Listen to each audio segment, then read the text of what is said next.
Hey, beautiful soul. Welcome to The Cosmic Catch-Up. I'm Corri. And I'm Dana. We're real-life sisters who said no thanks to the 9-to-5 grind and yes, please, to the stars, spirit, and soul-led living.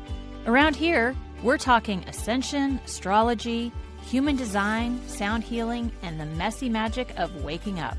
So if you've ever thought, there's got to be more than this, you're our people. Two sisters, deep talks, whole lot of magic. Let's catch up. Well, hello, Corri. Hi, Dana. We're back. We're back. Another Again. week. Another week. I can't believe we're doing 2 in a row. What? It's happening. It's happening. So this week, and welcome to the Cosmic Catch-Up. Oh, yeah. I should have Welcome said to that. the Cosmic Welcome to the Catch-Up. Cosmic Catch-Up. We're going to talk about all the different energies of February. Yes. And is it focused on February, or are we going to go a little deeper? We're going to primarily stick with February. Okay. Simply Because a lot's going on. Yeah, simply because from an astrological perspective, February is the biggest month. And what I mean by that is there is the most activity happening. Not to say that there's still not a lot going to be happening in 2026, but this is the biggest concentration of astrological events. All week after week after week. It's pretty crazy. It is. And I'm sure I'm feeling the energies. People I'm observing and people around me, they're feeling the energies.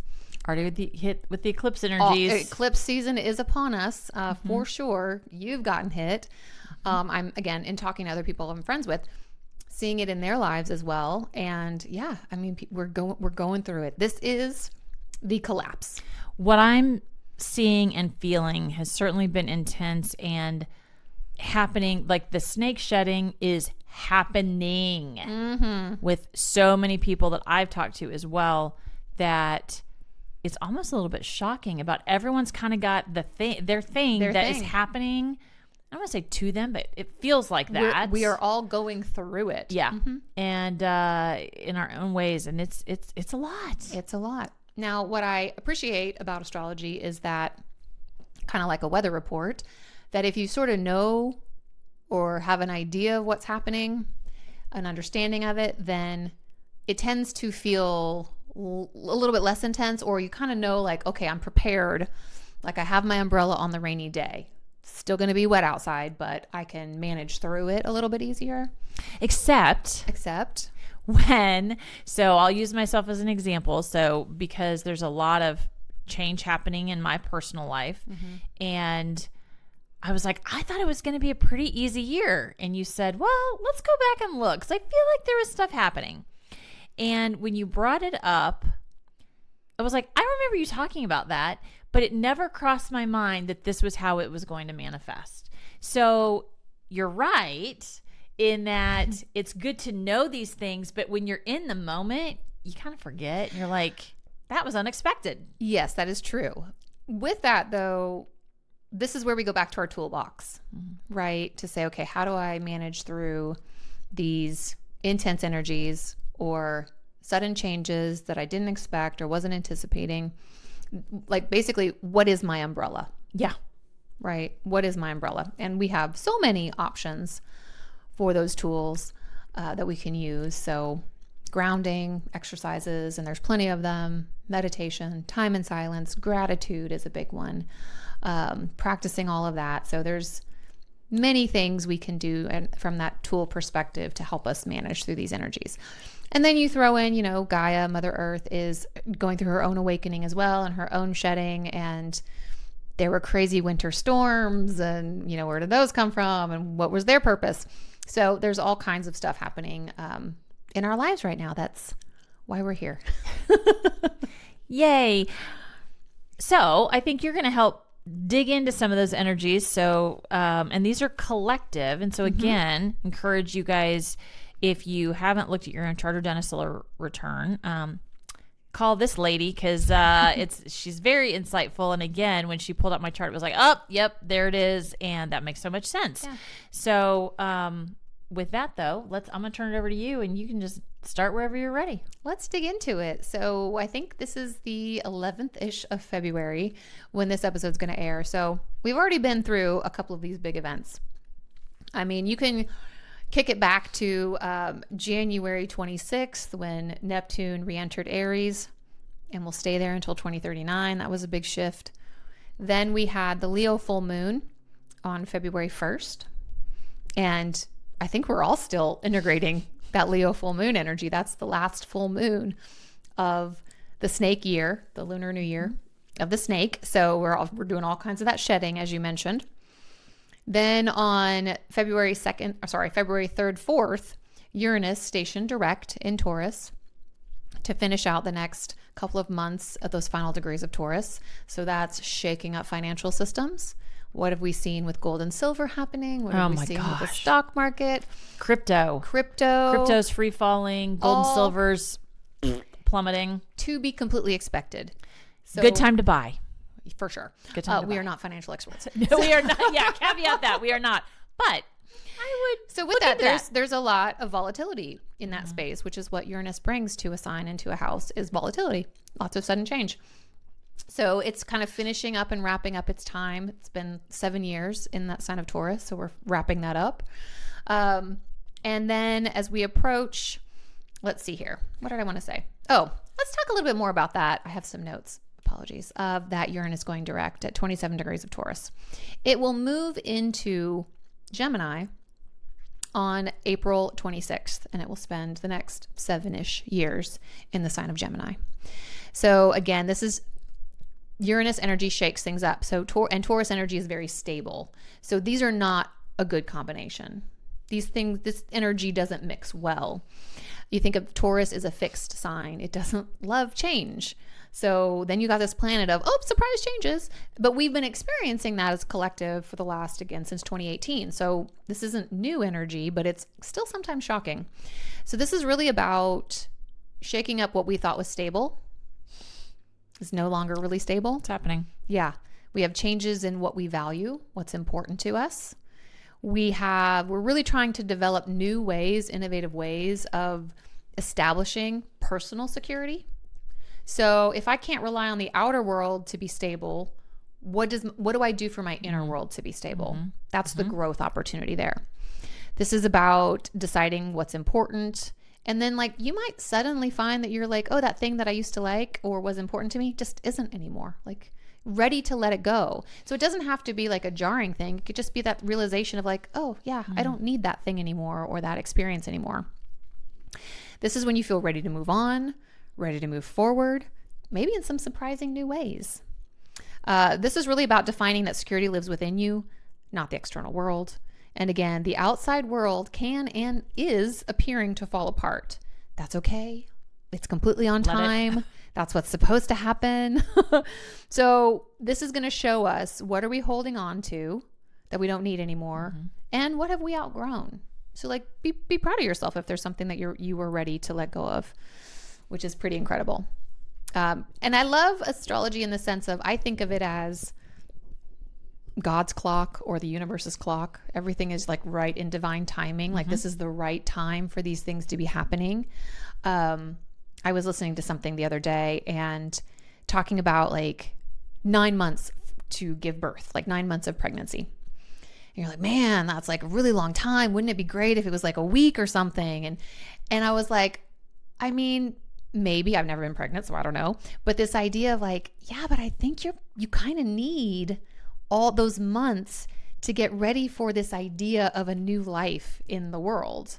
If you only had a week and then you gave birth, that's pretty it's jarring. It's jarring. And maybe you aren't emotionally prepared or any of those other things, right? Even if you're excited or not excited about that baby, but that 9 months of growth kind of allows you the time to integrate, to process, to get baby things ready, whatever, right? Yeah. So if you only had a week to do it, that would be much harder.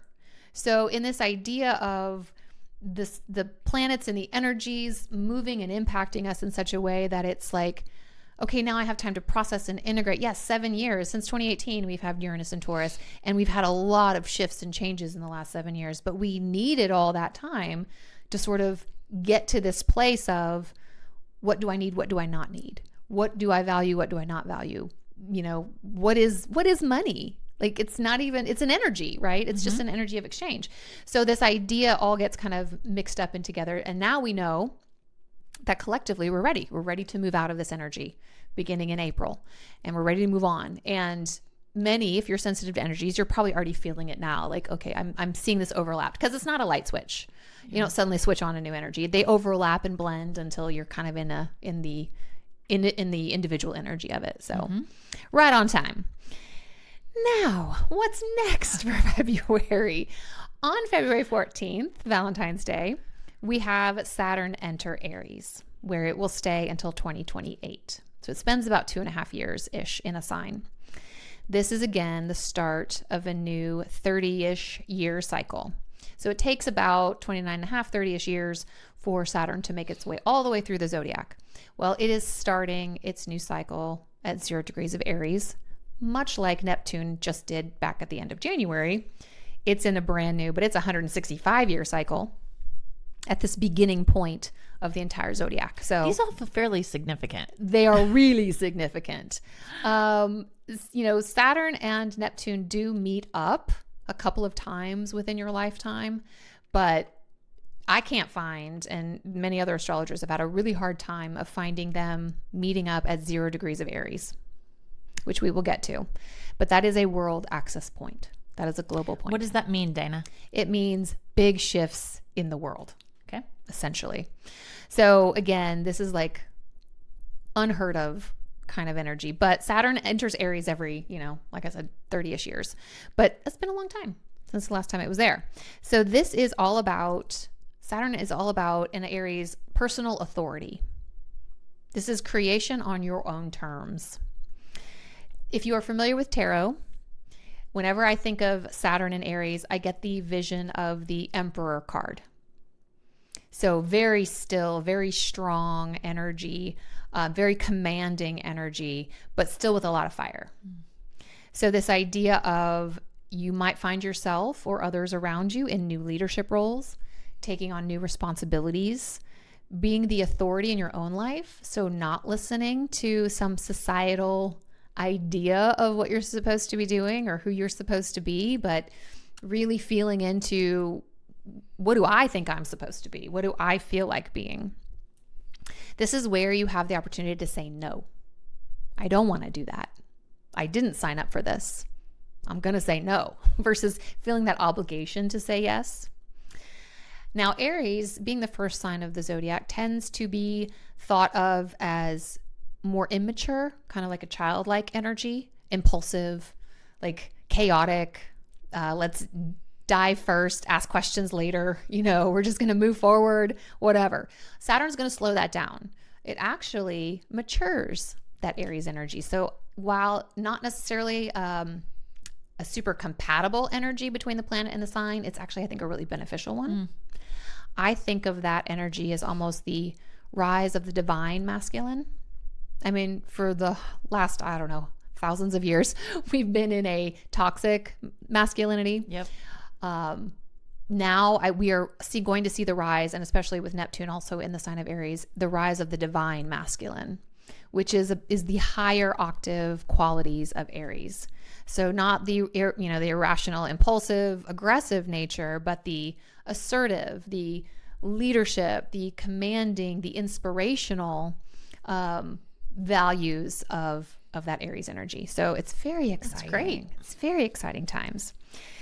Now, a couple days later, we have our first eclipse of the year. On February 17th, we have a solar eclipse at 29 degrees of Aquarius. So that's a new moon. Solar eclipses are on a new moon, so new, fresh energy. And you won't be able to see that in the U.S. Is that correct? No, I haven't looked at you can look online to see the path of the eclipse, but I have not heard any. The last couple of eclipses have been visible in the U.S. I haven't heard anything about this one or where it'll be, but this is also the start of the Lunar New Year, which is the year of the fire horse, and we talked about that.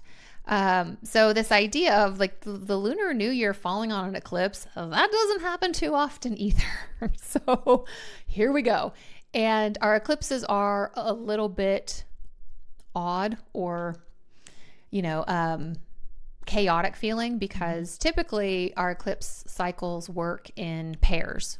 So you're on an axis of two signs. So this last year they've been in the Pisces Virgo, and next year they will be in the Aquarius Leo energies. But this year all four are in all four different signs. They're all in different signs, which is kind of crazy. Again, it doesn't happen super often, but that energy overlaps, and this just happens to be the way it's going to fall this year. So it's going to feel kind of odd in that you would expect the next eclipse after this one to be in Leo, the opposite sign of Aquarius. It's going to be in Virgo. And you're like, wait, what? Like, we're going to come off this air fixed sign and we're going to go to an earth mutable sign. It's going to feel like very like, what's happening? Yeah. So here we go. But this eclipse in that fire horse is all about bold, adventurous forward momentum. Very similar to that Aries energy of our outer planets moving in there. These are going to be new beginnings in the Aquarius themes. So a collective consciousness awakening. We'll see more and more of that. We're already seeing it, but more and more to come. This is about new technologies being released, especially in the areas of air and space travel. To me, I see a lot of ET disclosure, extraterrestrial disclosure, maybe interdimensional being disclosure, about groups and networks of people expanding or finding new groups that you connect to, new connections in general. Aquarius is an air sign, so this is about information, quantum computing, all of these leaps and bounds, disclosure, which we're already getting some of and have been for a while, but just think of that faucet as having been up to this point, maybe a little trickle. Feel like full blast. We're going to turn on that faucet full blast from a disclosure perspective. So there's potentials for a lot of shock and awe in the outer world, especially because this eclipse will be squaring that Uranus in Taurus. And Uranus is the ruler of Aquarius, the modern ruler of Aquarius. So you've got that Aquarian tie, that Uranus tie, and two fixed signs involved. I'm just like, well, we'll just see what happens. Like, I'm just going to wait and find out. I mean, just get your umbrella. Get your umbrella. So get that toolbox ready. I always try to advise on intense days like eclipses and whatnot. If you can, be less programmed that day in the sense of try to have a lighter schedule. Many people have to go do work and go into a job, and I didn't even look to see what day that falls on.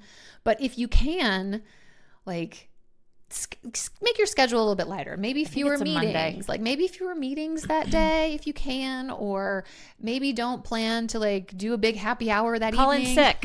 I don't know. Call in sick for sure. But this idea of like try to have a little bit of a space because people can be really triggering. Yeah. Especially in these intense times. All right. Another energy that will be happening during this eclipse time is that Venus will be conjunct the North Node in Pisces. So we enter the month with an Aquarius stellium. So all these personal planets are in the energy of Aquarius. As we shift through to the month, everything starts to move into Pisces. And this happens typically every year, but now we've got lots of stuff happening with that. So to me, the Venus conjunct the North Node, both in Pisces, is again divine feminine rising in the collective.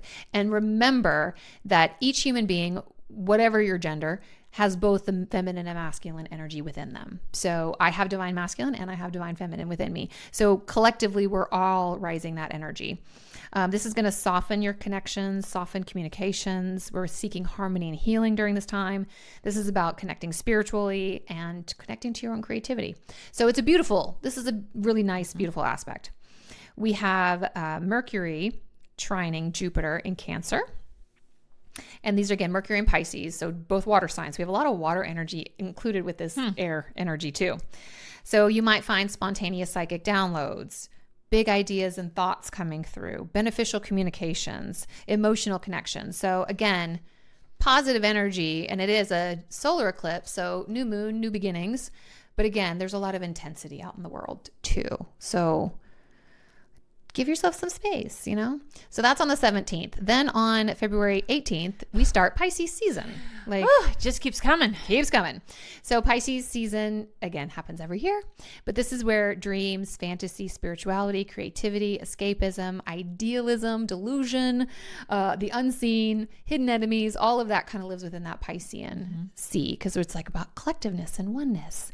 Oftentimes we want to escape into fantasy and whatnot. So it's okay if, you want to stay at home and binge watch your favorite show, but don't do it for, a week.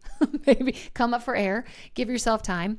This is a great time for meditation and kind of connecting with your inner world. It's beautiful.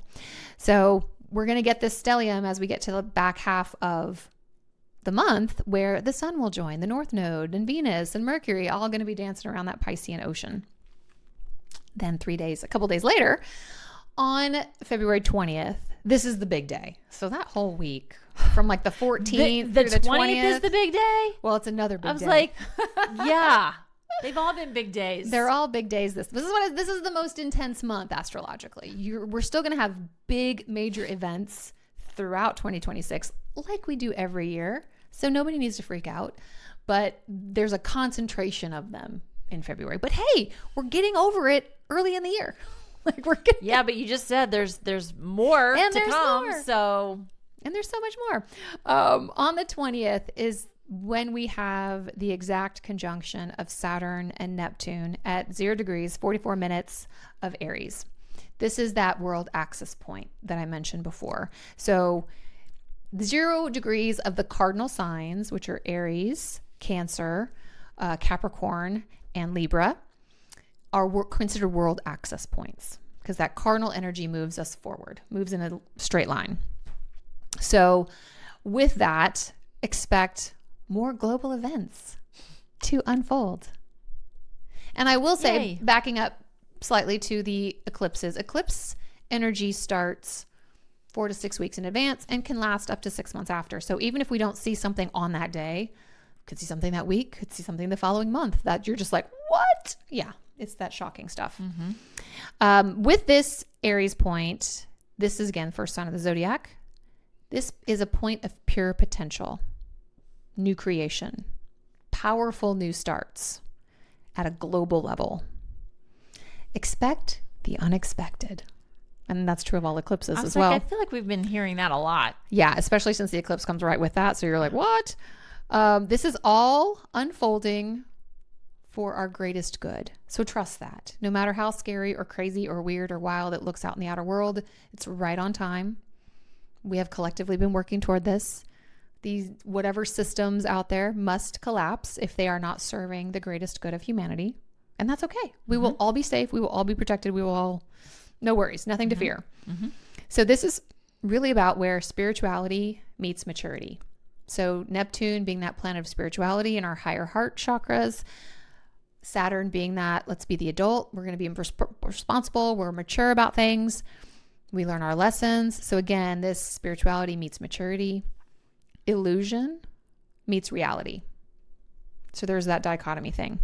So the saying, I am that I am. That's owning our own divine sovereignty, owning that divinity lives within each of us.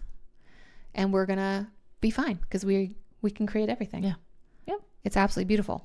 So personally, I don't think it's as crazy an energy as you might see out in the world. Unless, because there's always a caveat.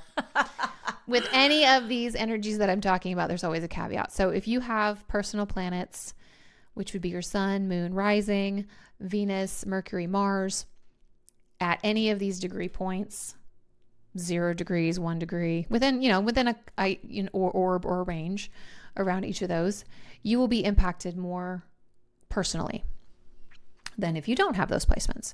So that's true of any conjunction, any moons, any transitions of planets, just a blanketed rule. If you don't know, you can get your birth chart online, lots of free sites for that. You can always book an appointment with me. I'll happily guide you through it. Yep. But for me, so I don't have any planets sitting at 0 degrees of Aries. I don't either. So from that perspective, yeah, it's not so bad. I will probably notice it out in the world or amongst other people versus myself. Now, am I feeling that energy? Yes, because Neptune has been in Pisces for the last 14 years, and that's its ruling sign. And so it loves it. It loves the fantasy, Hollywood, all of that lives within that Piscean illusion. And it's been very interesting because I have felt the need or the desire to recently, like, why am I following certain celebrities in social media? And again, I follow very few, but I've just like, I don't need to, I don't care what they think or I don't know them. Yeah. Like, I'm just going to try to readjust my feed to be like real people. Yeah. There are shows that I used to love that I'm like, yeah, I'm just not really into that anymore. So I'm finding just like stuff falling away, that shedding of the skin, the last weeks of the snake, as well as like, oh, the illusion is not as appealing as it was anymore. Yeah. And even in my own self, like getting to a feeling of a more authentic version of me, even still. So making changes in that. So it's just been like, I've noticed like subtle shifts in myself versus someone who might have a personal connection to these might notice something more dramatic. Yeah. But we're not done yet. And it's a short month. Right? It's a short month. And we're still going. That generally that feeling of Neptune in Aries is going to feel like do less, feel more. So slow down, feel your feelings, allow them to be, because that way they move through the body much faster and we can let them go. So don't repress, just feel about it. Don't say yes right away to things. Don't go don't go all in. Like give yourself a beat. Say, I'll make that decision later. Or let me think about it. Let me feel about it. Also important if you have an emotional authority in your human design. You should be doing that all the time. All the time, yes. Pause, feel your intuition, like notice that before you move forward. This is a nice balance between that feminine and masculine energy within each of us, within ourselves. Okay. February 26th. Next Starts our first Mercury retrograde of the year, moving from 22 degrees of Pisces back to 8 degrees of Pisces. So this will be the 26th of February through March 20th. The pre-shadow, we're in it. Pre-shadow and post-shadow last about 2.5-ish weeks before and after the retrograde. So I would say like first part of April, you'll be fully clear of the energy. And again, with retrogrades, you do all the RE things and you get curious, you ask questions, you give yourself a break. Mercury in a water sign is going to be all about the emotions, all about how we're feeling. So it could be an intense feely, like it's already an intense month and you've already got water energy in there, a lot of it. And so it's just going to be more of that. This is about, trusting your intuition, going back over things like, let's review and look at these. How do I feel again? Pay close attention. It may not be the best time to have difficult conversations. So if you have to have a crucial conversation with someone, can it wait till April? That's a long time to wait. It depends, right? I mean, it depends on what it is. I think you have to just go with how you feel about it, or be prepared for outsized reactions. Mm-hmm. I think that's a good caveat. Yeah, you can have it. Just brace yourself for some outsized reactions so that you can only control your own reactions and your own emotions. So just be aware and be in your body with those and be prepared for that from somebody else, but you don't have to take that on. Like, don't take on other people's reactions or emotions to that. Again, it's an opportunity to integrate all of these energies we've already experienced in January and February. All the new experiences, the new energies, the new intensity. Like, we're going to love these retrogrades, I feel like, this year, because we're going to need a pause from time moving so fast. Even today, I was like, are we still in January or are we in February? Like, I had no idea. And then I was like, oh wait, no, we're in February. And way in February. And we're moving really fast. And I'm like, what's happening? So I'm like, yay, retrogrades, because it is that built-in time to like, let's just take it a little bit slow, a little bit slower. Thank God. Yeah. Now that wraps up February, but I will say March 3rd. So a couple days after the month ends, we have our second eclipse, which is a lunar eclipse, a full moon at 13 degrees of Virgo. And we will have a Pisces stellium, so the moon in Virgo is opposite Pisces energy. So you're going to have all of these other planets in Pisces, and that moon is going to be holding it all together. Trying to help us ground, this tiny little moon trying to help us ground in our emotional states. So again, another intense one. This is the moon being that only grounding force. So this is really about what can we do realistically? What can be done realistically? because that Pisces energy might be fantasizing about all these things we're going to do and accomplish and what's going to happen, or it could spiral into fear. So we need to attach to that moon to be like, okay, maybe I don't have to do 20 things today. Maybe I can just do 5. Like, what's realistic? Or, okay, I'm going to spend some extra time out in nature today because the energy is wild. Or, I'm just going to give myself a break. And that idea of like, what can I like say yes to and actually accomplish without being crazy? Use it to ground, connect with your body. Virgo is associated with the body. So connect with your body, do good things for it, because it's a wild, wild month. And that just takes us to March. We're not even going to get into the rest of it. Yeah, but wow. The rest of the year is going to be more paced, I would say, with our astrology. A little bit more like, okay, we always have a new moon. We always have a full moon. We'll get to our eclipses later in the year, more Mercury retrogrades, but it's not as concentrated as it is in February. So basically, hold on to your hats. I'd say that's true of every year right now since 2020 has been hold on to your hats. But yes, it's a real windy month, I'd say. It's a windy month. It could be a stormy month. Yeah. And again, if you can please have compassion for those around you, because you don't know what they're going through or how they're experiencing these energies. And a lot of people right now, as they're waking up, don't really know what's going on.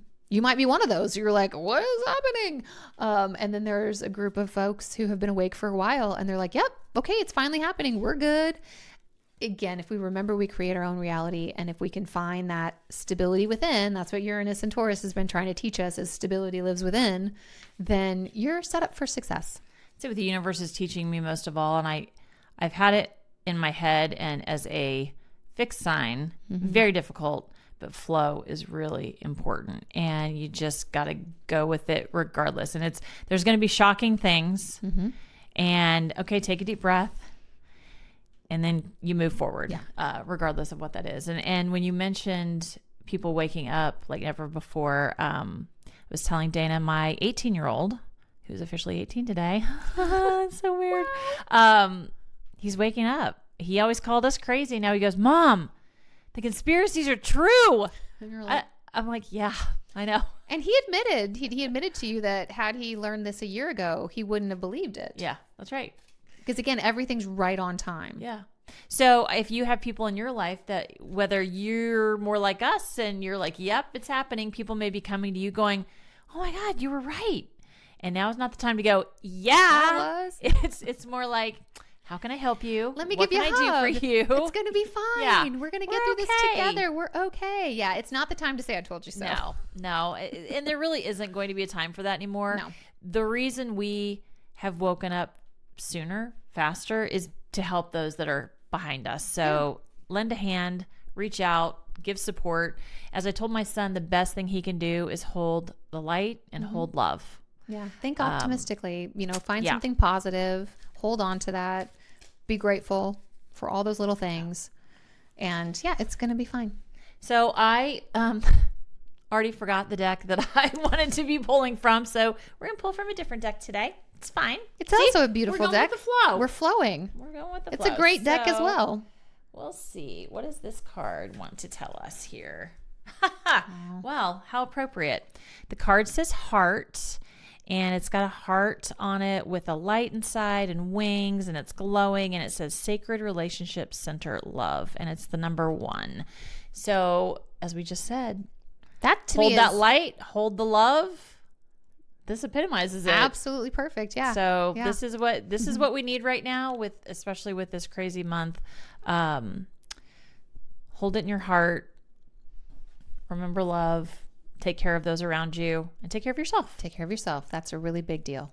All right. We'll see you guys next time. Thanks for joining us. Bye. Bye. Thanks for catching up with us on the Cosmic Catch Up. If today's episode sparked something in your soul, hit subscribe, leave a review, and share the magic with your fellow seekers. You can hang with us on Instagram at The Cosmic Catch-Up for behind-the-scenes updates and more cosmic goodness. And if you're feeling the call to go deeper, we offer personal guidance through our individual practices. All the details are in the show notes. And if it's aligned, we trust you'll feel it. Until next time, keep following the magic. The content we share reflects our personal experiences, insights, and opinions. We're not medical, legal, or financial professionals, and we encourage you to always do your own research, trust your intuition, and seek guidance from qualified experts when needed. Take what resonates and leave the rest. This journey is yours to explore.